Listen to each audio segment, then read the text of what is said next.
తెలంగాణ రాష్ట్రంలో అరాచకమైనటువంటి అవినీతిమయమైనటువంటి ప్రభుత్వం గత 7 నెలల నుంచి ఇచ్చిన హామీలు నెరవేర్చకుండా అన్ని వర్గాల ప్రజానీకాన్ని మోసం చేస్తూ ముఖ్యంగా రైతాంగాన్ని మోసం చేస్తున్నటువంటి ప్రభుత్వ మొండి వైఖరికి వ్యతిరేకంగా ఈరోజు మేము పాదయాత్ర చేస్తూ ఉన్నాం.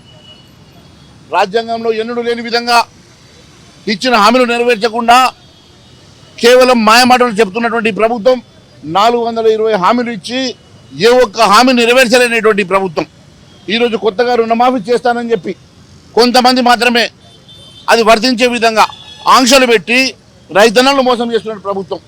మరి రైతు భరోసా 15,000 ఇస్తామని చెప్పి ఇప్పటి వరకు రైతు భరోసా ఇవ్వకుండా కేవలం గతంలో ఉన్నటువంటి 5,000 రూపాయల కాడికే ఇచ్చేసి చేతులు దులుపుకుంటా ఉన్నది. మరి మిగిలిన డబ్బులు అవి ఇవ్వలేదు. కొత్త సీజన్ వచ్చినా కూడా కొత్త సీజన్కి కూడా వారు ఈరోజు మరి రైతు భరోసా ఇవ్వకుండా మోసం చేస్తున్నటువంటి ప్రభుత్వం. 500 రూపాయలు మరి వడ్లకు ఇస్తామని చెప్పినటువంటి బోనస్ కూడా 2 పంటల కొనుగోలు జరిగినా ఇప్పటివరకు ఇవ్వలేనటువంటి ప్రభుత్వం. మరి అదే మాదిరిగా గత ప్రభుత్వ లెక్కల ప్రకారం 37 లక్షల మంది రుణమాఫీకి అర్హులైతే కేవలం 1,00,000 రూపాయలు రుణమాఫీ చేయడానికి దాదాపు 28,000 కోట్ల రూపాయలు అవసరం పడితే 6,000 కోట్ల రూపాయలతోటి ఈరోజు 1,00,000 రూపాయల రుణమాఫీ ఏ విధంగా చేశారో ప్రజానీకానికి చెప్పాల్సిన అవసరం ఉందని తెలియజేస్తూ ఉన్నాను. ఇది ప్రజల సొమ్ము.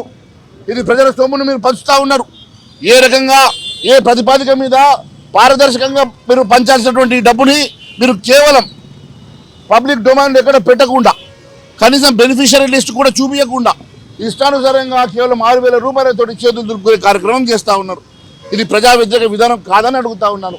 ఇస్తామన్నా రైతు భరోసా ఇవ్వకుండా మరి పంట రుణం మాఫీలు పంటకు ఇన్సూరెన్స్ ఇస్తామని చెప్పినటువంటి ఇన్సూరెన్స్ ఇవ్వకుండా మరి 500 రూపాయలు బోనస్ ఇవ్వకుండా అన్ని వర్గాలను రైతాంగాన్ని మోసం చేస్తున్నటువంటి ప్రభుత్వ వైఖరికి వ్యతిరేకంగా ఈరోజు మేము భారతీయ జనతా పార్టీ సభ్యులమందరం కూడా పాదయాత్ర చేస్తూ ఉన్నాం.